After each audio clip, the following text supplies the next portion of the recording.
Welcome everyone to the fourth episode of the Little by Little Show. I want to welcome Zaid K, Dahhaj, a holistic health coach for men and founder of the 2 a.m. podcast. Inspired by obsession, natural light, Mother Nature, decentralized medicine, and timeless principles. I hope you enjoy.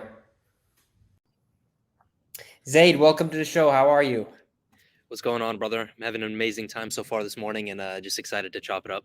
Yeah, it looks amazing. Are you on something? Are you buzzed on something? Do you have any stack ready for the show? I've got the Paraxanthine coffee going. I've got the Sabroxy notable going, so I'm on one for sure. Love it, man. Love it. By the way, that coffee, I've just always had this on my mind. Can it interrupt sleep? Because it's a what's it called? Does it affect like adrenaline or something? So this is the main reason why I appreciate Paraxanthine. So for people who don't know, Paraxanthine is just a natural metabolite of caffeine. Yeah. Uh, so when it enters your body, about 80% of that becomes Paraxanthine. But the reason why I've really latched onto it is because it doesn't disrupt my sleep. And I'm a very slow genetic metabolizer of caffeine. Mhm. So, the moment that I found an alternative where I can drink coffee at like 7, 8 p.m. and not have it affect my sleep, I'm all for this, man. I'm all in. Do you drink coffee at all, like normal coffee? I mean, every once in a while, I'll have some like Vietnamese coffee or something that's really Mhm. strong. But I do just prefer the Paraxanthine because it achieves the same objective with all the That's good. Lovely. So Zaid, I want to get right into it. You talk a lot about obsession, a lot of obsession being a very big part of your work, of your life. So I want to know, where does this obsession of yours come from? Hmm, great question.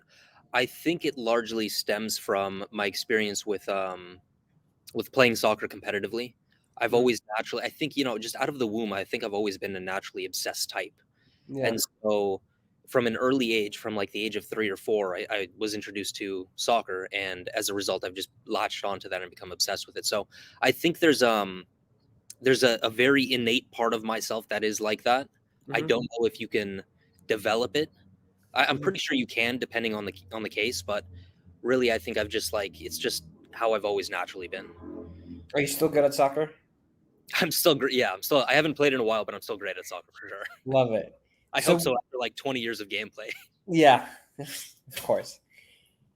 Where do you come from? Like, what's your story? How did you get this obsession for nature, for health, for helping people? Where does this all come from? Yeah, I think it comes from two things. Number one, since I've always been in the athletic competitive soccer realm, I've always naturally been interested in health to some degree. And then the other part of that is just the experience of losing my father when I was 18. He had 2 heart attacks in the span of a year, and that's really what caused me to go down this whole centralized medicine, holistic health rabbit hole, um, and just really analyzing the differences between those two systems. And from there, I mean, that was such a pivotal experience that I just went full on into this game. So that's pretty much it. And from that moment, how did you accumulate so much knowledge? Like, where did you go to learn everything you know now? Why did you take the holistic path? I've always appreciated a more comprehensive approach to thinking about things. So again, tying into that obsession, I think that was the main driver into this work. But a lot of my research has gone into like PubMed, anecdotal experience, just experimenting with my own body, just playing around with lifestyle fundamentals. And then as time went on, I think maybe like a year and a half to 2.5 years into the process, I started to work with clients. And that's Hmm. where I got another level of experience and anecdotal evidence that really helped me in big ways. So I think it's just a combination of all those factors, but really just being obsessed, analyzing health from different angles, whether it's books, PubMed, podcasts, you name it. Love it. And how did that coaching start? Where did it begin? I'm honestly, I think somebody approached me. I think somebody DM'd me about like a consultation or something of that nature. And Hmm. I've always been familiar with Money Twitter and a lot of those guys. So Hmm. I guess my mind just started to jog about how I could potentially earn an income based off of my expertise and my work. And I think it just naturally unfolded like that. Like I didn't have a plan to coach um, dozens of men every single like quarter of the Wow. year. Like Yeah. it just naturally unfolded, and I think yeah, I've just really latched onto it as a result of that. I love it, man. I've always been curious how you approach your clients, and I want to quote something you wrote in your thread. It goes, and it's deeper than eliminating fatigue or getting you to feel good when you wake up. That's chicken shit. It's easy for me to help you with that. I want you to I want you to be there for your son's or daughter's wedding. I want you to build a legacy. How do you approach your clients? What is this legacy you want them to build? How are you helping them to build that? Yeah, I mean, I'm just running them through as comprehensive of a lifestyle approach as I can, focusing on from light environment all the way to like blood work and gene analysis. But again, I really like that quote that you mentioned because fixing your sleep, fixing your energy levels, that stuff is relatively simple from Mhm. my perspective because I've done so much of this work and I really understand the fundamentals. But if I can manage to get like the light switch flipped on for people in their heads that this is much bigger than energy levels or testosterone or anything like that. It's about your family. It's about your overall life, the legacy that you want to leave. Those are by far the most important things to me because the Of other stuff is very easy to address. So course. I think you approach your clients with the 80-20 method. How does that work? yeah, so 80-20 method, in other words, the Pareto Principle. It's the idea that 80% of the results stem from 20% of the effort within any given domain in life. So the original, I believe he was a mathematician. I'm not sure what he was, but Pareto actually found that the 80-20 rule applied to all sorts of things. So like he looked at peas and pods, 80% of the production in terms of like actual peas produced within those pods come from like 20% of the 20%. plants. Wow. And I've really enjoyed that idea because I think it's attractive to me and to other people because not everybody has enough time to go through all of this like deep esoteric health stuff. So naturally, I think I've wanted to apply that to the coaching program to make sure that people maximize their results in little time. I love it. How do you get started? How do you get started with someone? Let's say I approach you. How do we get started? Yeah, I mean, I would just onboard you. You'd fill out a complete in-depth assessment on various things within your lifestyle, and then from that point, I'd jump onto an onboarding call with you, and then we would discuss the assessment, the answers that you gave, and then from there, the work begins. So at the top of the hierarchy, I focus on light environment. So really, it's just focusing on light, all things sunlight, all things alien light, and just making sure that's dialed in. And then from there, over the course of 8 weeks, we continue to work. Beautiful. So I want to get into light now. Why is it so important? And why do you think it's so overlooked and demonized? It's important for one main reason. From an evolution.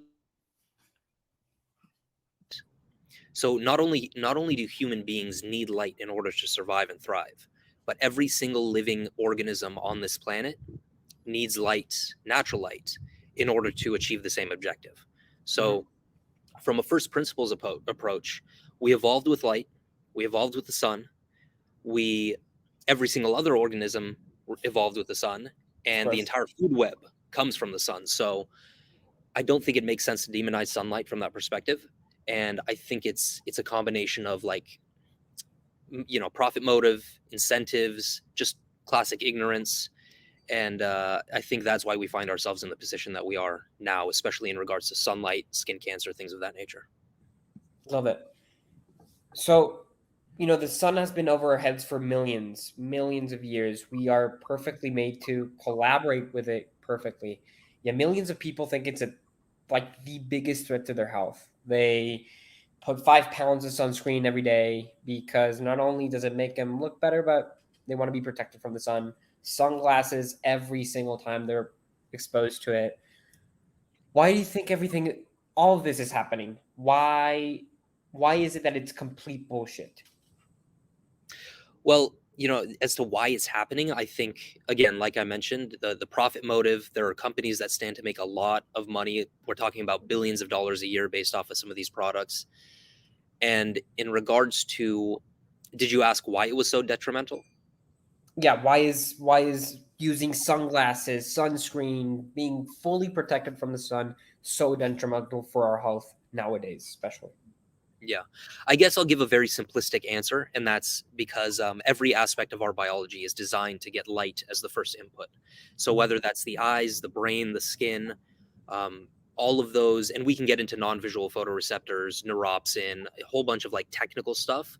But fundamentally our bodies need light as an input, especially as soon as we wake up from sleep, Hmm. because that starts the entire physiological process in terms of like weight loss and energy and mood and neurotransmitter production. So we can go levels deeper, but you essentially just block the biological signal that your body needs in order to thrive. So if I'm using sunglasses all day, I'm wearing sunscreen all over my body. I have a hat on all day. Everything's fucked. Yeah, essentially. And the problem is that most people just don't know about it.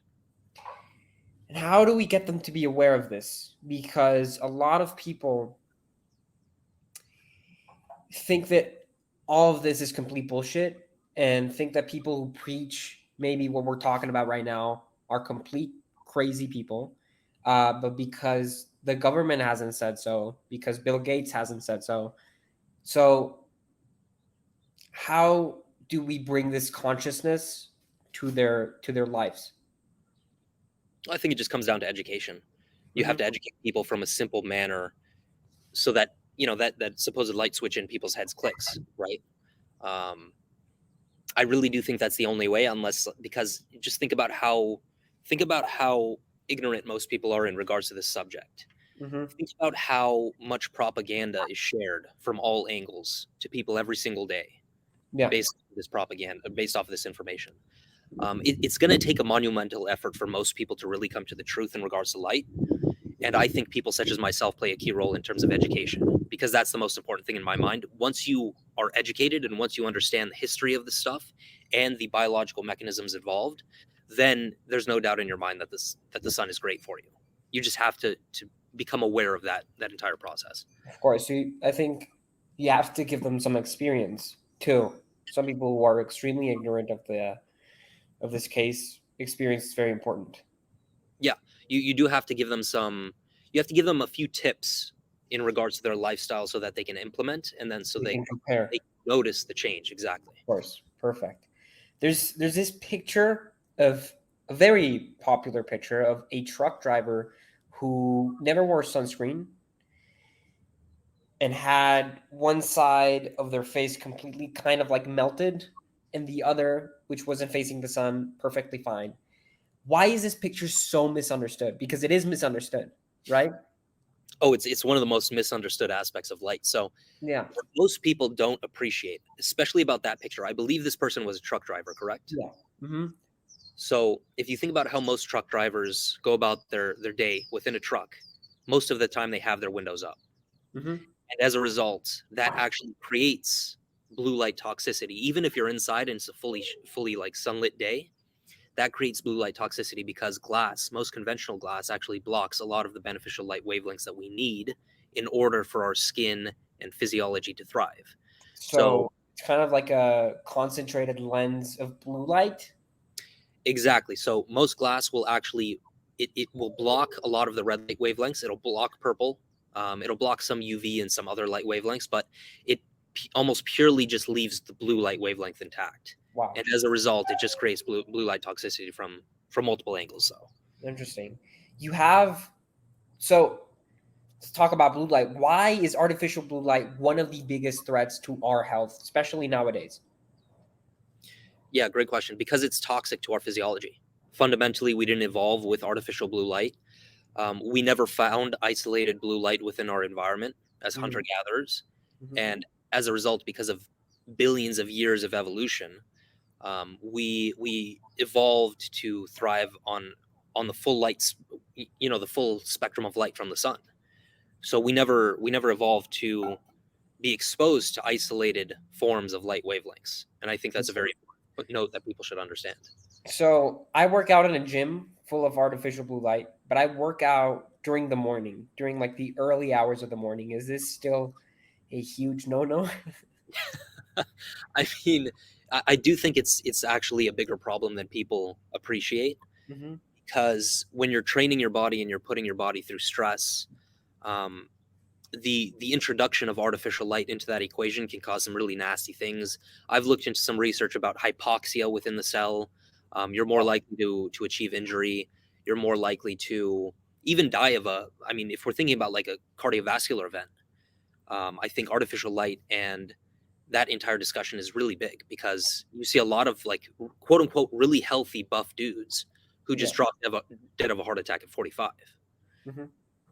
I mean, it's also like big abusement of caffeine products. They're there for 3 hours, pushing to. They don't even have limits because they have so much coffee in them. They don't even know what's going on.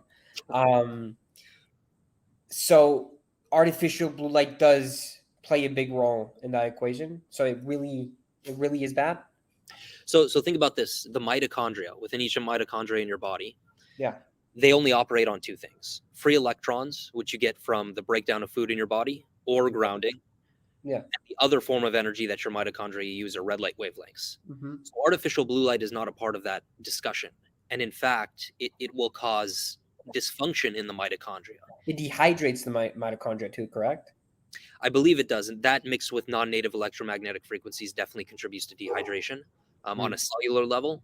But when you think about if you damage the mitochondria, that's the first domino that pushes all the other ones in terms of like just Right. terrible consequences. Hmm. So I'm very curious to talk about Bryan Johnson with you. Oh, Um, yeah. he wants to. I don't know if his goal is to live forever or to live a very long life. He has an algorithmic protocol which he follows every single day of his life. Yet, I I think it's safe to say he is almost completely disconnected to nature and to evolutionary biology. He's completely scared of the sun as well. Why? Why do you think maybe this is a very big danger for his mission? Yeah. Great question. It's very, yeah, I do agree with you in the fact that I think he is disconnected from Mother Nature, mainly because of a few of the things that he's done. Of course, he has pale skin. He's worried about damage from sunlight exposure, and we can get into melanin and all the other benefits that sunlight exposure offers. But I think he is misled in that regard. I do admire his ability to push the boundaries. I think he is a Absolutely. visionary. Yeah. Um, at the same time, I think he's a human being. I think there's some pros and cons to his philosophy, but in regards to the mission that he's sharing, I think I kind of want to say it's pushing people in the right direction, Mhm. because it's focused on health as opposed to focused on some other bullshit. I mean, it's a better option than staying eating ice cream, smoking vapes. Yeah. Yeah, exactly. And so, I don't hate the guy or have any negative feelings towards him at all. I don't think that would be wise of me to do, but I do appreciate a lot of his message. I think he just needs to be educated in regards to some of these other things that are more connected to nature. Do you think most of his protocol, maybe because of that, is maybe a little bit dangerous? Because let's say in the morning, I think he wakes up just to like a like light therapy for his eyes to wake and read like what's it called? Um, wow, I forgot the Yeah, word. I know what you're talking about, like the LED blue lights that he's. Yes, everything for his to reset the circadian rhythm. Uh, Yeah, so I think that it's causing more harm than he thinks, than he actually knows, because again, that's just toxic artificial light. So this is the confusion that a lot of people have. It's like, oh well, if I expose myself to artificial blue light in the morning from yeah, some LED source, then I'm going to achieve the same objectives that I would with the sun. But it's a lot deeper than that. interesting. I'll to finish sunlight off. There's a thread that I really love and admire from you, which is sunlight shrinks fat cells and blue light. I think inflammates fat cells. Correct? Artificial blue light. Um, I actually believe at the end of the day, I think blue light from the sun is what contributes to a lot of the shrinkage of the fat cells that we see. Oh, okay. And so, like going back to that thread, I mean, I came across some research where these researchers put a group of fat cells into like under the exposure of artificial, or I think it was artificial or natural blue light. I'm not sure which, but even with artificial blue light, let's say that was the case, we see the shrinkage of fat cells, and we see that fat cells become um, more efficient in terms of their fat oxidation. Hmm. Whereas the other control group was they just put fat cells in the darkness. And I Hmm. think that just goes to show how powerful light is, because even artificial light can show some benefits compared relatively to darkness. That's how Hmm. much our physiology needs light. So it's an interesting thing to think about. Yeah, dude, I want to get to. I want to talk about another of your favorites, melanin. Yeah. Isn't melanin just a pigment? No, it's definitely not just a pigment. It is one of the most incredible compounds out there. We're talking about benefits that range from anti-inflammatory. It's an antioxidant. It's radioprotective, so it protects against radiation. It's a natural sunscreen, Hmm. which is what a lot of people don't appreciate, especially Hmm. people who use sunscreen. And its ability to create energy in the form of human photometabolism is just absolutely incredible. And so I think a lot of people really discount the power of melanin. How is it a natural sunscreen? So what it essentially does is it has 99.9% efficiency in terms of absorbing certain light wavelengths that the body needs, and then deflecting the other light wavelengths, like the harmful, I guess it could be in excess, but the harmful UV light into heat. So it just absorbs what it needs, and then it dissipates the rest in the form of heat. So building I think like you say, a solar callus made out of melanin, it's enough to protect you from the sun from burning and to yeah. Yeah, yeah, absolutely. I mean, if you look at like Aboriginals in Australia, or anybody who's any really dark skinned individual or hunter gatherer next Hmm. to the equator, you don't see them burning, do you? And No. there's real reason for that from a physiological standpoint. It's because that melanin is highly protective of their actual skin. What about someone who genetically has a has like a good has good melanin in their skin and still burns easily when out? Because I know a lot of people like that. Yeah, that's a great point. So these people fundamentally have melanin dysfunction. Hmm. And the reason why you know that is because you're seeing the effects of skin burns in real time, and you're seeing some other effects. Low energy, low libido. There are a lot of downstream symptoms that come from this, but fundamentally, it's melanin dysfunction, and you can trace that back to their lifestyle. So they're usually bathed in artificial light. They Yeah. usually put sunscreen on. They wear sunglasses. They wear contact lenses, and as a result, that is what causes dysfunction in melanin. How does dysfunctional melanin work? What's wrong with melanin that it's dysfunctional? You understand my question? Yeah, I think from a very simplistic perspective, I mean, it fundamentally is just not working the way it should from an evolutionary biology perspective. But if Uh, it's still there, how is it just like not working? You know what I mean? yeah, I think because you have to understand how melanin is created. So we have cells called melanocytes that actually produce melanin in Hmm. response to certain things, most notably sunlight. But if you start to damage the skin and the non-visual photoreceptors within the skin, then that could definitely cause damage within those melanocytes, and then that can cause downstream effects. Does that make sense? Yeah. So wearing sunscreen, does it prevent melanocytes from producing melanin?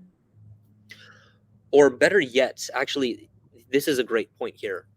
It has less to do with the melanocytes, but more to do with the fact that you're blocking the biological signal using those non-visual photoreceptors from producing melanin in the first place. So if you wear sunglasses, you're technically blocking the signal that your eyes need in order to produce melanin.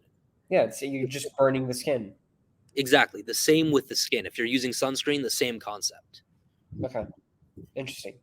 So talk to me about the types of melanin. There are a couple. How do we master those? How do we master? Why is it important to master these types of melanin? Yeah, so different types of melanin, fascinating stuff. There are three main types in relation to human physiology. So you have neuromelanin, which is found in the brain. This is found in the substantia nigra within the brain, and it's linked to a whole host of just overall function. But that's the first one, just found in the brain, neuromelanin. Then you have two other different forms, eumelanin and pheomelanin. So eumelanin is responsible for the blacks, the browns, the darker sort of colors that you see within nature.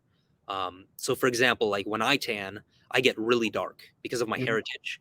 That mainly shows that I have a lot of eumelanin within my system. Okay. Whereas if you look at a lighter skinned individual who's farther from the equation or the equator, they usually get redder because of pheomelanin. That's how they tan. So pheomelanin is mainly responsible for the yellows, the oranges, the reds. And you can see this throughout nature, like a black panther, for example, a lot of eumelanin. Mhm. A flamingo, pink, has a lot of pheomelanin. So there are different types of melanin. They certainly have the same function, but I think pheomelanin is not as protective against harsh sunlight exposure than eumelanin, if that makes sense. Just because of its color? Just because of its color, I think because from an evolutionary perspective, there are certain, it probably has to do with where they are in relation to the actual equator. Mm, Yeah. I see. So I got into sunbathing because of you and Uncle Jack.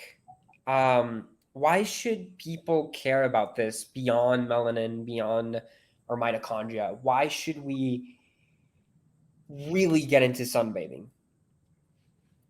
I'll tackle it from this perspective. I think it's one of the most effective ways to fix your mental health.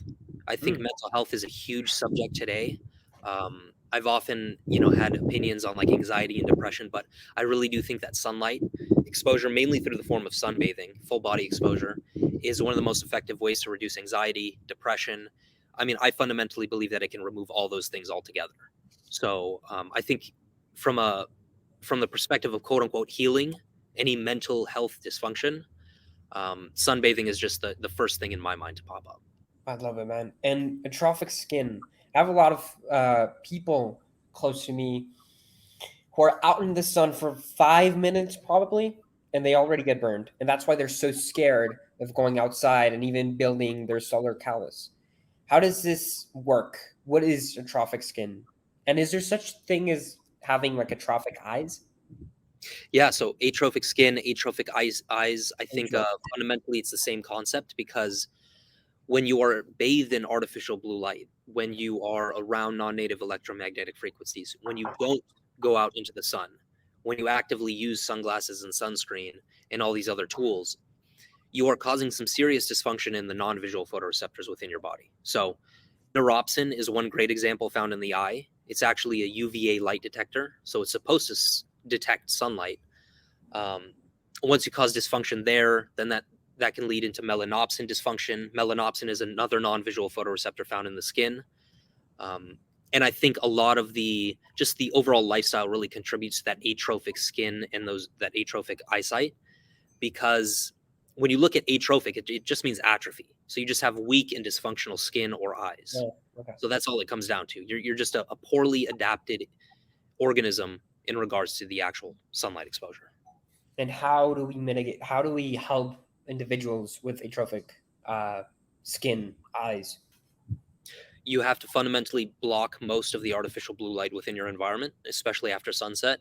Mhm. And then you really do have to maximize AM and then late PM sunlight, because Okay. that's when that's when sunlight offers the majority of red light wavelengths as opposed to blue or any other colors. Mhm. And that is actually what primes your skin through the production of something called filigrin, that will make you withstand higher UVA and UVB conditions. What is that? I believe filigrin's like a protein, but I've seen research that shows that when you get morning sunlight, it actually stimulates the production of that. If it is a protein, that protein, and then that is what causes more skin protection, and that's what will reverse atrophic skin. So it helps melanin production as well. I think I don't know the exact mechanism behind it. I should, to be honest, but I think it just overall protects the overall integrity of the skin. I see. You have a very interesting piece, thread or long form post. I don't remember through in Twitter where you talk about AirPods destroying inner ear melanin. Oh Why yeah. why should we care about that? About our inner ear melanin? So let's start from here. Melanin is found within every aspect of the body.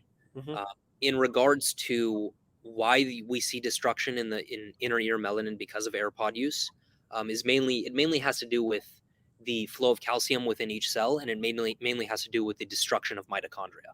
So mitochondria actually play a key role in the production of melanin. So it's not only, we're not only talking about melanocytes, but mitochondria also play a role.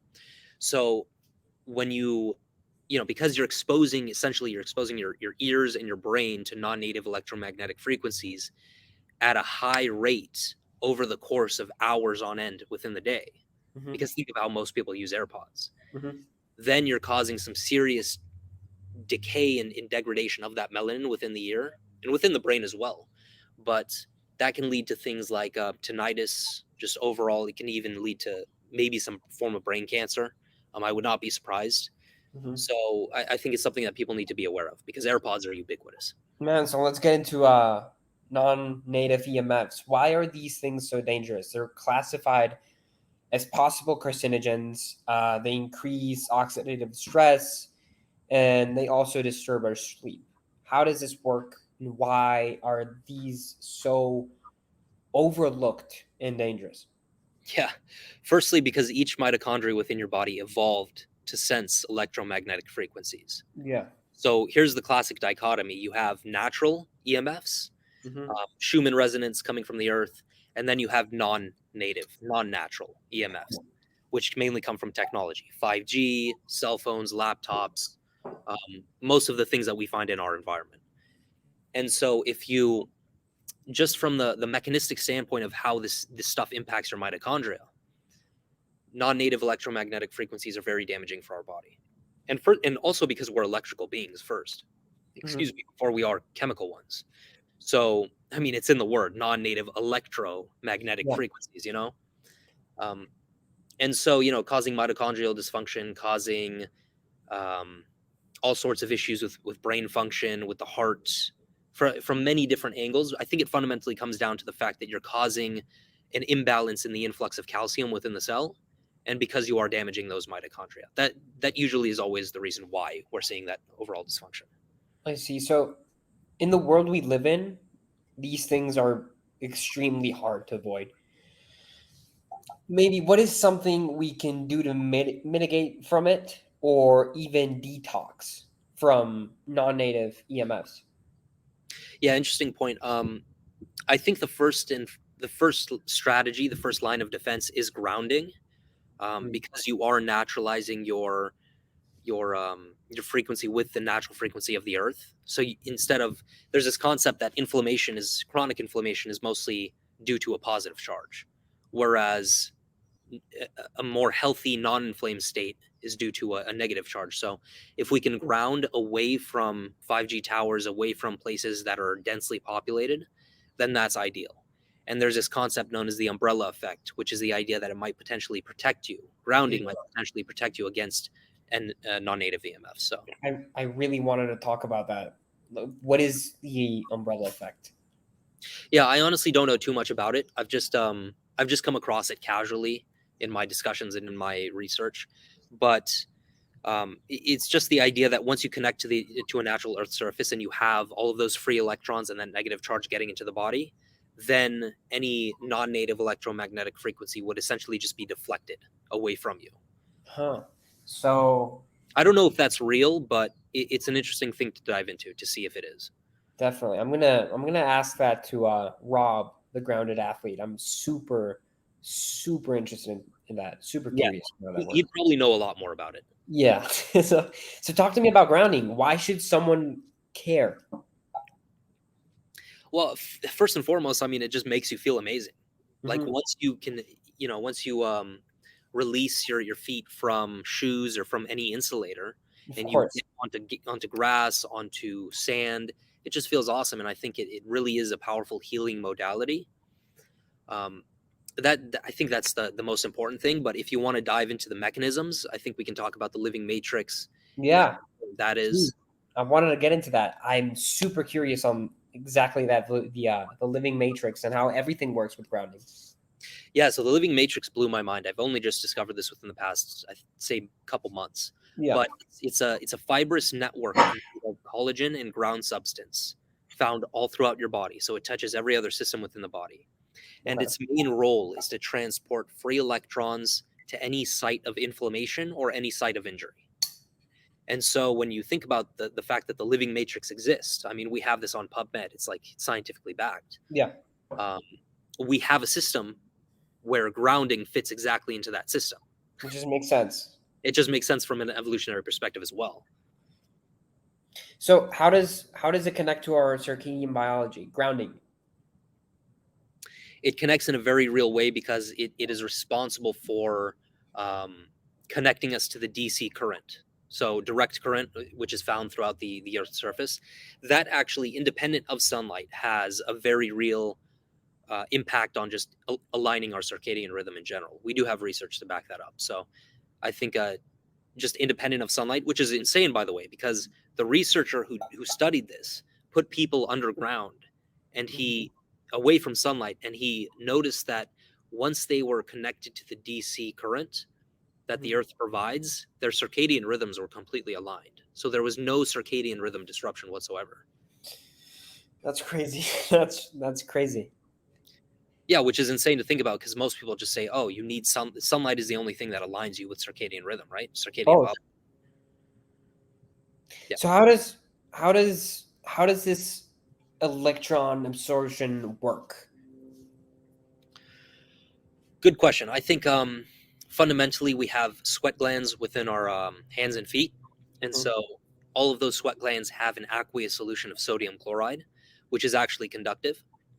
So once you apply your bare feet onto a natural Earth surface, then that's when the process of those free electrons getting into the body starts.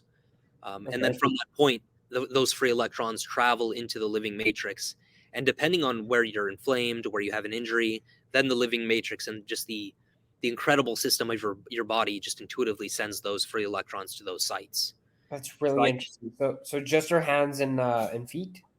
Any part of the skin that's directly in contact with the Earth. Okay. Does it have to be grass? Does it have to be the ground like that? No, I mean, it can be grass, soil, sand. It can even be concrete. Anything that's conductive that is actually connected to the Earth's surface is complete game. So a patch of grass on a building does not work, or does it? No, because you're fundamentally attached to an insulator. Interesting. Okay. So I want to talk about our mitochondria now. Yep. Did you pause there a little bit? Let me see. Oh, don't. There we go. Can you hear me? Yeah, we're back. Perfect. There we go. So talk to me about our mitochondria. Why is it so crucial? Why is it something that's not so looked at in modern medicine? I fundamentally think it's because centralized medicine doesn't appreciate the magic of our biology. And if we're thinking about the mitochondria, there's no greater example of how miraculous our bodies are than how the mitochondria operate. So within each mitochondria, there are trillions of them within the body. There are biological nanomotors, ATPase nanomotors that fundamentally work on free electrons and red light wavelengths. Okay. And within each mitochondria, there are about 30,000 of these nanomotors. So think about the overall number of these nanomotors within your body. I mean, you can't even comprehend it. No.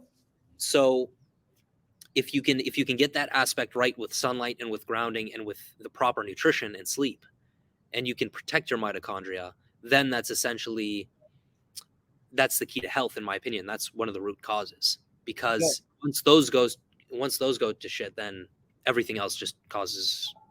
Yeah. I was about to ask, how do we keep our mitochondria healthy? What are like the basics for healthy functioning mitochondria? You have sunlight exposure, you have grounding, sleep is a big one, just overall recovery. Exercise is really powerful on mitochondria, whether it's strength training or just endurance, overall cardiovascular fitness. What are some other things? I would say eating certain nutrient-dense foods, maybe like blueberries, things that have antioxidants. And then outside of that, I would say it pretty much accounts for a lot of it, to be honest. How does our mitochondria, how do they produce ATP? Oh, that's actually one that the overall process of how the mitochondria produce ATP is very complex. It has to do with different conversions. You have ADP, and then that eventually converts to ATP. But and I'm not really well versed in that realm, but in regards to how they fundamentally produce energy, you have to have those free electrons, and you have to have the right red light spectrum, the right wavelengths from that spectrum to even begin the process. What about mitochondrial water? I've heard of that, but I have no clue what it is. What is it? Yeah, so mitochondrial water, I would just say it's essentially just structured water. So if you think about spring water, if you think about this type of water, it goes by a lot of names: gel water, vortex water, but it's all the same thing. So let's just call it structured water. Within your body, there is water is just not like a liquid. It just doesn't come in liquid form, let's say. And we know this because if you cut somebody, then if it was in the liquid form, then all that blood would be spewing out immediately, right? But you notice that blood has a more viscous type of consistency. And that's because water is found in a gel-like state within our bodies, meaning it's structured. And this has to do with light, this has to do with a whole bunch of other things. But fundamentally, and this is a new concept to people, especially to centralized medicine, because they think that water is found in a liquid state within your body. But again, your body is miraculous in certain ways, and it's much more advanced than we give it credit for. So How does that work? I wanted to talk about structured water. I think it's also called easy water. How does that work? yeah, so easy water, in reference to the work of Dr. Gerald Pollack, essentially what's responsible for easy, which stands for exclusion zone. What's responsible for this exclusion zone in charging water is near infrared light. So sunlight is responsible for charging water and for creating it into the structured state. And we actually have evidence through Gerald Pollack to show that once you apply more of the red light spectrum, near infrared light, to certain water molecules, it will actually expand the exclusion zone. And that's where you see a lot of the benefits in terms of structure. I see. And what about drinking structured water? I've seen vortexes. How does that work, and why maybe should we be drinking this water? Yeah, so I think it just it provides the water that you need from an evolutionary perspective. We evolved to consume structured water, spring water, in other words. And I think if you begin to consume tap water or municipal water, any of these other demineralized, unstructured waters, then that can potentially be problematic in terms of like how that's actually integrated into your system. Okay. Though, if you're getting a lot of sunlight exposure, if you're sunbathing, then you're automatically going to structure a lot of the water. And there are other lifestyle factors at play as well. So even if you don't drink spring water, you can still structure it with light. I have a hunch that yes, in that regards, it still works to a certain degree, but we actually do have evidence to show that a lot of the water molecules in your body can actually be the opposite of easy. So it can be unstructured, and that's problematic because you want every single molecule in your body to be at least a water molecule to be structured. Interesting. So, you've said a lot of times that not all water is created equally. That it's very important to focus on the quality of water that you're drinking. Why is that, and why is spring water king? So I'll actually throw back to you. What benefits have you noticed from drinking spring water exclusively? Good question. Well, Because people need to understand the anecdotal experience. They need to understand what people's experiences with this. I feel the need to not drink as much water as I used to. I used to drink. We have like a carbon filter for water here in our house, and I used to drink like 4 or 5 liters of that. And today, I drink a liter of water for working out with some electrolytes, and then I'll just drink like 2 or another liter more. And I guess that's because of its mineralized properties, correct? Yeah, not only its mineralized properties, but its structured properties as well. So the reason why per ounce spring water is so much more hydrating and effective and healthy is because of the water vortex. A lot of the benefit that we can trace back is, of course, you have the easy concept, but we also have the concept of the vortex, Yeah. which actually aerates the oxygen molecules within the water, and it just brings more energy into the system. So if you think about a tornado, it's essentially just using a vortex of air.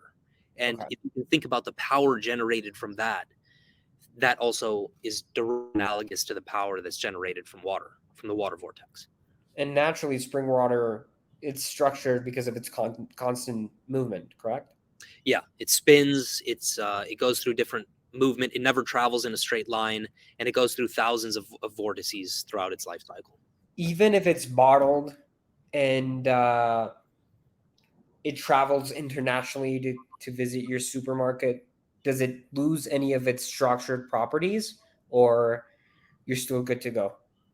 I think it does lose some element of that structured benefit. The longer it goes, the generally the worse off it is.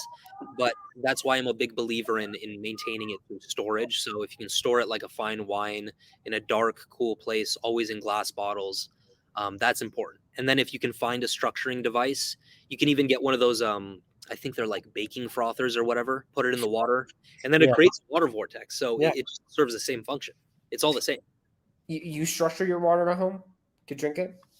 Yeah, I have a Mayu water filter, Mayu, or Mayu water pitcher, and that is it just uses a magnet at the bottom, and then that creates a water vortex, and then that stuff is amazing. I love that thing. Just for the water you drink? Yeah, just for the water I drink, and I can actually taste the difference in terms of softness. Like it's some of the softest water I've tasted.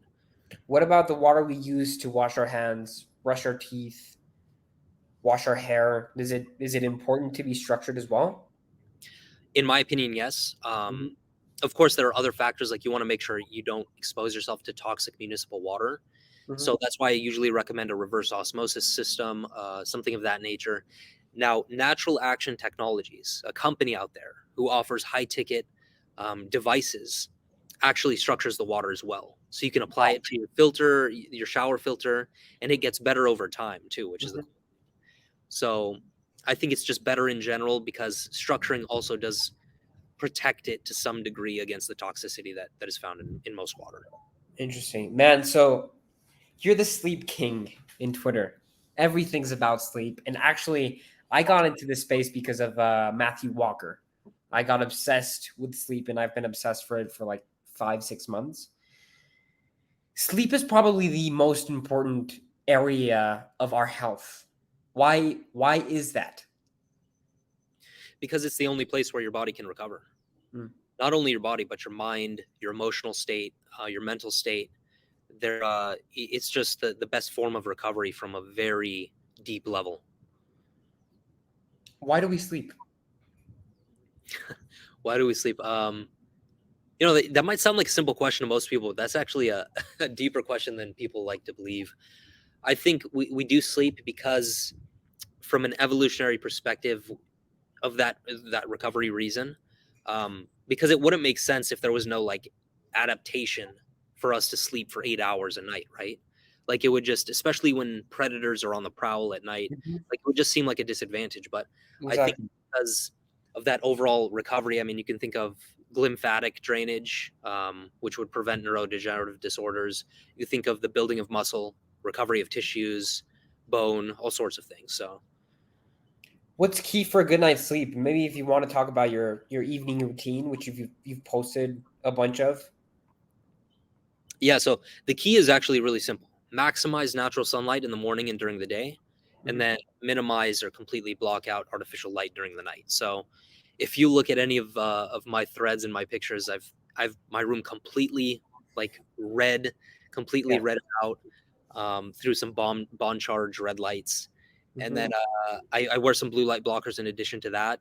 I make sure to also block all the blue light from any technology, and so from every angle I'm just protected from that toxic artificial blue light, and that also protects my circadian rhythm, and that's why my sleep is so great in general. Okay, so the key is just to protect yourself from artificial blue light and get as much of it in the day. Blue light in general, like natural blue light and Yeah, red light. Okay. yeah, natural sunlight, sunbathing during the day, and then blocking that stuff out as much as possible after sunset. What about the rest? How do we master this like circadian rhythm? Is it important to time our meals, maybe to have a little bit of wind down time? Yeah, those things are very important. I think so. Starting from the morning time, getting that morning sunlight is a huge indicator to your body to just align the circadian rhythm. Excuse me. And then outside of that, meal timing is also key. So this is something that I've just been introduced to. The idea of having breakfast 30 to 60 minutes after you wake up. If you do that consistently, that's actually a very strong signal to your circadian rhythm. Mm. And then outside of that, you can think about stopping any large meal after like 7:30 p.m., just finishing your last meal around that time. And then again, blocking out the artificial light, because that is the biggest indicator to your body that, your circadian rhythm is either in check or out of whack. Love it. How does sleep work? What are stages? How do they work? How do they appear? What are they for? Mhm. So if you look at the sleep architecture of most people, and I've tracked this in depth from about 10 p.m. I mean, I'd say from about 9 p.m. to 2 a.m. is where you get most of your deep sleep. Hmm. Deep sleep is mainly responsible for physical recovery. So bones, ligaments, tissues, muscle, anything that has to do with your physical body, that's where Hmm. deep sleep comes in clutch. And then from the hours of around 2 a.m. to I'd say 6 or 7 a.m. is where you get most of your REM sleep. And this is mainly responsible for mental recovery, emotional recovery, this more of a psycho-spiritual type of perspective. Hmm. And I think that's the best way to differentiate those two forms of sleep. You have deep sleep, physical recovery, REM sleep, more of the mental emotional side of the How equation. do how do we shift through stages? Because we have four. How does it work? How do you go from one to two to deep sleep and to deep to REM? How does this work? I mean, in terms of like the really deep perspective on the technical perspective, I wouldn't understand that. But I think I need to emphasize the fact that your body goes through these phases if you have the right lifestyle Cool. perfectly. So your body is designed to go through these phases. And you'll see natural movements depending on the night. So you go from deep sleep all the way into a little bit of REM. You might go into some light sleep and then you go back into deep and then you go into REM. And so it follows a certain symphony. And from the 8 hours of sleep, is there any like maybe requirement of the amount of deep sleep you should be having compared to others, or REM sleep, or how much light sleep should you like? What's the correct? Is there a correct balance for sleep stages? I think there is a correct balance. I generally like to recommend at least an hour and a half for deep and REM sleep. If you're going through more of if you're learning a skill that's more mental, then you might notice that your REM sleep goes much higher. Mm. If you are focused on the gym and you want to build muscle and lose some body fat, then you'll notice that your body aims towards more deep sleep. So it depends on your lifestyle, but in general, an hour and a half for each. And then light sleep, I'm not too concerned about because your body just takes care of that. I don't think there's a certain minimum to aim for with that. What about sleep disorders like insomnia? Um, what's this called? Sleep apnea. How do all these disorders affect our sleep? And maybe what's the approach to take to fix these disorders? Yeah, so I think for almost every sleep symptom or disorder out there, I'm mainly going to refer to them as symptoms because I think sleep apnea is the exception. Mhm. They can almost always be solved by fixing the light environment. So getting more sunlight, blocking artificial light. I've noticed that people's insomnia disappears, waking up in the middle of the night disappears. Just aligning yourself with circadian biology in general, um, especially like finishing your meal at like 7 to 7:30 p.m. I've noticed huge reductions in people's symptoms of like acid reflux, for example. Mm. So there's always a rhyme and a reason to this stuff. But in regards to sleep apnea, I think that's very problematic because it can lead to increased morbidity or mortality over the course of many years because you're essentially just suffocating in your sleep hundreds Yeah, of times. you're getting so much less sleep too. Yeah, yeah. So that's a big problem. I'd mainly do a sleep study. If you can use some mouth tape to see if there's any difference, but that needs to be addressed immediately. Yeah. What about naps? Are they good for us?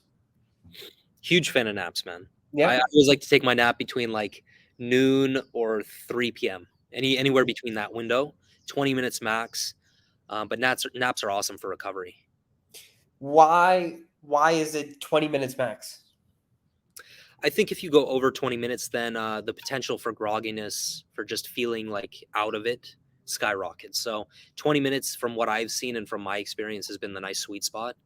Um, I'm sure you can get away with more. Maybe if you do like an hour and a half nap, that's a Hmm. little bit excessive, but I think it depends on the time interval because when you wake up from that nap, you want to make sure that you're not in deep sleep or you're not Okay. in REM sleep. You want to make sure that you're more in lighter sleep phase. So Mhm. that's important to understand too. Because of adenosine, or why? I think adenosine plays a huge role. Maybe I think it's mainly the combination of adenosine and what sleep phase you're actually in Okay. during when you wake up from the nap. No, I meant because of like the disruption of adenosine maybe affecting sleep later on. That could play a bigger role if you're taking longer naps. So if you're Mhm. going for like 2.5, 3 hours, uh, Okay. I think if you're an elite athlete and you're really pushing your body hard, that's the exception. But for normal people, that could disrupt their normal sleep schedule. And maybe going through these is sleeping more than 8 hours okay? Because I asked this question because my older brother, he is getting his 7 to 8 hours of sleep every single day, but he doesn't really worry about his sleep during the weekdays, more in the weekend because he's like, I'll worry about getting my 12 hours of sleep this Saturday or this 12 Sunday. hours, wow. Is getting more than 8 hours a little bit maybe dangerous or not okay? If I really like to put the limit at around 9 hours, Hmm. maybe 9.5 for average people. But I'd say 9 because look, if you're an elite athlete, if you're like a LeBron James, a Michael Phelps, you're gonna sleep for like 12 hours a day because your body really does need it. Hmm. But if you look at the research on sleep, if you look at the studies, sleep follows a U-shaped curve. So if you get less than 6 hours of sleep, you notice some really bad effects. If you get more than I'd say 8 and maybe 9.5 hours of sleep as the average person, you also notice some decrease in overall mortality Mm, because it's just a fine balance. And I think if you're sleeping in for longer, then to me that indicates that your circadian rhythm is off. of course. And to me, that also could indicate some type of mental health situation like anxiety or depression. Hmm. So what about the people? You probably hear a bunch of different folks who are, in this world of hustle, and they'll sleep till they die. They don't need 8 hours. They're fine with 4 hours. But as soon as they go to sleep, they drop dead like a horse. What's going on here? Well, those people are just sleep deprived. They just need a lot more sleep. And I think that type of lifestyle, it might be necessary in certain seasons of your life when you're really building. But Mhm. for me personally, I would never want to do like 4 hours of sleep consecutively for multiple weeks or months because that would just destroy me. They feel fine after just 4 hours of sleep. Why do you think this is a thing? From an acute perspective, yes, I've noticed that myself too. Like if I have a Mm, really shitty night of sleep, if I only get a few hours, I feel great. So mhm. there is a mental component to it. But if you are doing that day in and day out for multiple years and decades, eventually you're going to experience some really nasty physiological consequences. I see. Talk to me about melatonin. This is something very, very big, not only to perfect your sleep, your overall health, but it's a big business as well. Melatonin pills. Um, a lot of insomnia solution in my house has been taking melatonin pills. Let's say my brother wasn't able to fall asleep at 9, he's still awake at 1 a.m. And my parents would recommend taking a melatonin pill, and then he'll fall asleep just fine. Mhm. uh, Talk to me about the world of melatonin. Why is it such a big business? Why do people know so little about this super hormone? Yeah, yeah, great question. I think fundamentally centralized medicine doesn't understand that your body endogenously produces melatonin based off of a certain lifestyle that we evolved with. And as a result, I think it's kind of this idea like they're creating new problems to create new solutions to sell those solutions and make more money. So Of course. it's just that whole shitty circumstance. I mean, we find that throughout centralized medicine, and it really it prevents people from getting to the truth. Now, here's the truth: melatonin is an endogenous anti-inflammatory, um, just power compound.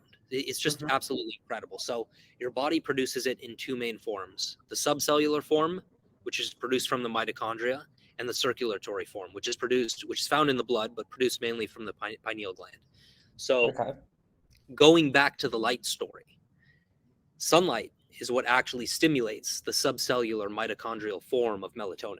So Of course. maximizing natural sunlight is one key component to this. And you'll notice if you've ever spent time at the beach, you get tired immediately after. Okay. That's why, because that form of melatonin is being activated. The Even other form. during the day? What do you mean? Go ahead. What do you mean? So like after like when the day is ending, you get a little bit more sleepy is what you mean? Or even after that like sunbathing session? No, I'm talking about during that sunbathing session, your body and your mitochondria are producing a form of melatonin. Ah. And it's actually the subcellular form of melatonin is responsible for 95% of melatonin production in the body. Do both types of melatonin work kind of this for the same reason? Melatonin has a lot of different functions. So it's like anti-inflammatory. I think it's what are some other benefits? Can you recall some other benefits it has? It's like Antioxidant. cancer, antioxidant. Yeah. Yeah, so it plays a huge role in a lot of different things. But that's the first part of this equation. So maximizing natural sunlight and sunbathing. The second part of melatonin production, the circulatory form, is stimulated from darkness. Mm-hmm. And so you can see how the light and the darkness cycle Create is melatonin. really the solution to your problem with any insomnia. And it really just allows you to get rid of all melatonin supplements altogether. How does melatonin work for sleep then? If it's also being created during the day. So it follows a cycle. It really does follow a cycle. If you notice, like, for example, cortisol, it's supposed to be high in the morning when you wake up because that's what wakes you up. And it's supposed to be at a low once you fall asleep. Okay. Melatonin follows kind of an inverse cycle. It's supposed to be low in the morning. Mm-hmm. And then as time goes on, it slowly rises. If you follow the right lifestyle, it slowly rises until it hits its peak right before bed. And so I think that rhythm is really key to understand. Okay. What about using melatonin supplements? Why is it so detrimental for our endogenous production of melatonin, maybe even like for our health? Yeah, this is an area that I have to do a lot more research on. Dr. Jack Kruse talks a lot about it. The idea that you could potentially stop your body from producing Melatonin. endogenous melatonin. The idea that you might actually be taking endogenous melatonin from different places, such as the eye, the brain, which is problematic because that could cause dysfunction in the overall process in how your eyes and brain work. And I think fundamentally, what else did you ask? Why is it so detrimental for our health? I think that's the main problem. It's because so our bodies operate from a quantum biological perspective. We get into quantum biology. So Mhm. once you start messing around with one input, then there's some inevitable backlash within the system because quantum mechanics and quantum biology is so counterintuitive. So I would tread very carefully and I would avoid all melatonin supplementation, especially knowing what I just gave the audience's information. All you have to do is get more sunlight and make sure that it's really dark and avoid artificial light Yeah. at night. It's the key for ultimate health as well. I love it how everything's just connected and correlated with light. Yeah, because we evolved with light. We evolved with Mhm. natural light. That's just how the game is. Tart Cherry Concentrate. You have a thread on it as well. Yeah. Why is it so good for our sleep? Because it's one of the few foods where you can find endogenous melatonin. It's one of the few foods in nature that's actually much higher in melatonin. But you're eating the melatonin. Aren't you just basically like supplementing on melatonin? That's a good idea. That's a good question. So, if we're talking about from the perspective of food, food and biology and quantum biology work in perfect sync with each other. But melatonin supplementation, especially an overdose of melatonin, which is found in most supplements, Oh no. yeah, I mean, you know how that is. It just doesn't work with a quantum biological system because our body is supposed to be designed around it as a natural endogenous sort of thing. I see. And what if we drink tart cherry concentrate during the day? Does it affect maybe our circadian biology because of the melatonin? I'm not sure. I have seen some reports that some people have felt tired if they drink it during the day, so I would mainly reserve it for the night. Interesting. Because I've seen a lot of people drink like tart cherry cocktails for hydration during the day when it's really hot. Interesting. Just for overall hydration? Yeah. Huh. Yeah, I mean, I'm not aware of any. Maybe there is some hydrating effect to it. I mean, at the end of the day, you're consuming a liquid that is Mhm. nutrient dense, so it kind of makes sense. But Mhm. yeah, I haven't heard of that before. And how are you dealing with sleep with your newborn? Great. Yeah, yeah, yeah. I've actually found my rhythm. I'm Yeah. waking up maybe like 6 to 8 times a night, but I find that because we have the light environment in check, we turn on the red lights. There's no blue light. It's very easy for me and my fiance to fall back asleep, and as a Mhm. result, and also, I am sleeping longer. This is Yeah. one area, I'm gonna have a few weeks, maybe even a month, where I'm gonna sleep longer, but just trying to make up for it. But I have found that it is relatively simple to get the same quality of sleep. It's just kind of fragmented, and so I have Mhm. to take more naps. I have to, figure out some solutions around that. Interesting. So, our circadian health, why is it so important and very, very overlooked? It's so important because it controls every single aspect, every single system of your body. Mhm. So if you think about your skin, your organs, your cells, every single aspect of your physiology has an internal clock to it. I mean, your gut cells, for example, have a peripheral circadian clock to them. Or they're So connected to a clock. yeah, they're all connected to. Well, you have the master clock, Mhm. I guess you could say the one that's the top of the hierarchy, and then you have all the sub clocks that work on a cellular level that deal with different systems. So I think it's just one of the most important things. It's the fundamental keystone pillar of health because it controls all of these different systems. And without it, if you have it misaligned, you're really going to run into trouble. And those sub clocks, are they independent clocks or are they also connected to the big one, like the most important one? It's all connected. The entire body is connected. But when you think about like the major, I guess you could say circadian clock dealing with the eyes and the brain and the suprachiasmatic nucleus, Mhm. that is that's the most important one by far. But if you're doing certain things, like if you're exposed to artificial light at night, or if you eat a late night meal, then that impacts your circadian biology in a different manner, and that can cause a little bit of dysfunction. That if you keep doing can cause severe dysfunction over time. Yeah, so I was gonna ask, how's the correct way to live as circadianly healthy as possible? You rise with the sun, you Mhm. go to sleep with the sun, you have an early morning breakfast 30 to 60 minutes after you wake up, you exercise. I mean, some people say that you can exercise from 5 to 7 p.m. Like that's the ideal time from a circadian perspective. Mm. You avoid late night meals. You essentially just follow the rhythm of the sun. Mhm. And you make sure that your lifestyle is oriented around that. Mm. What is damaging our circadian health the most? Late night meals, artificial lights, lack of sunlight exposure, and then Mhm. I think lack of grounding. Lack of grounding. Okay. And man, I've always had this question. How does one deal with an overnighter? I ask this because we have like two Jewish holidays, I think, where we don't sleep. Yeah. How do we deal with that? How detrimental is it to our clock? I would say vary. If it's every once in a while, if it's acute, then it's not a Mhm. big deal. But I would highly suggest that you maintain the same lifestyle habits that you have. So when you wake up from that, whenever you wake up, just make sure that you're aligned with sunlight. You get as much sunlight on the skin as possible. You try to ground at the same time so that that quantum system really works efficiently.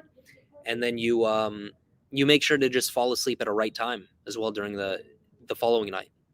Love it. Man, I want to get into your health and now more on your newborn. Yeah. You have a newsletter post. You also posted it on Twitter where you share that it was a pregnancy that went from a low risk to a high risk, from home birth to hospital birth. Mhm.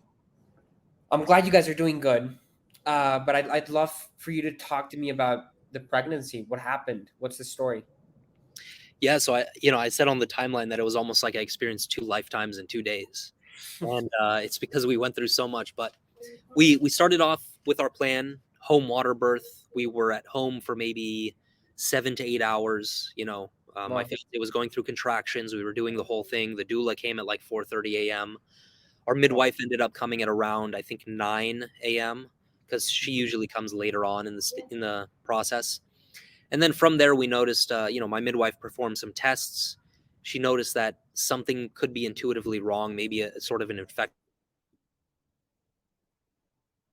So felt like something was wrong. So as a result, we decided to be smart about it, to do a transport to the nearest best hospital.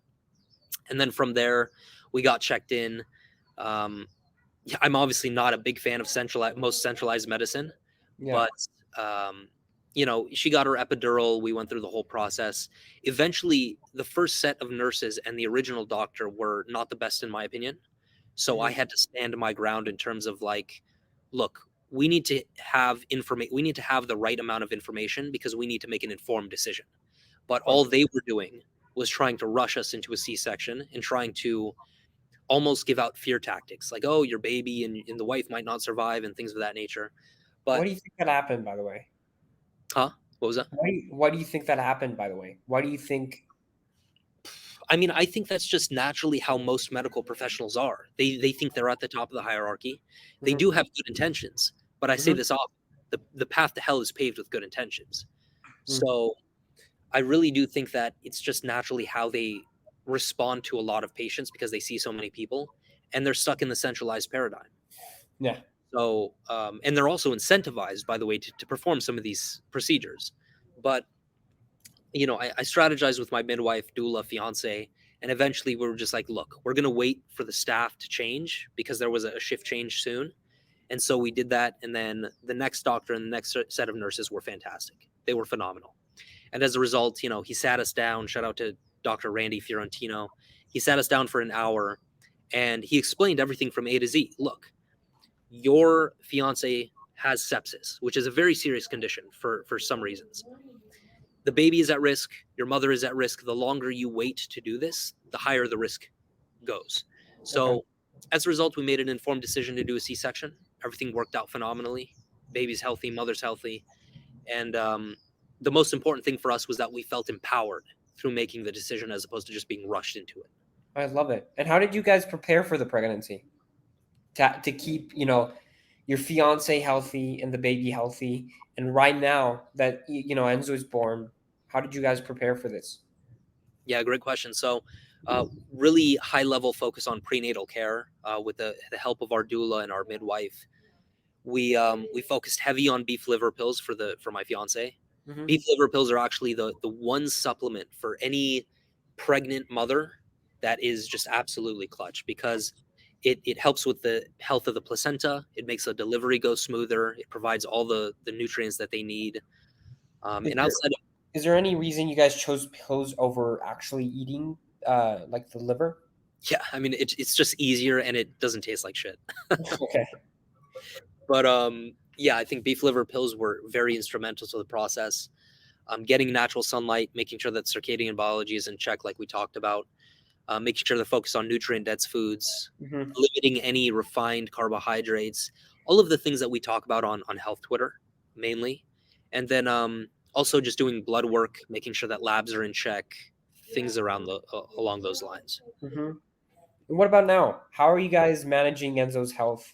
Do you have any special, maybe protocol you guys are working with him?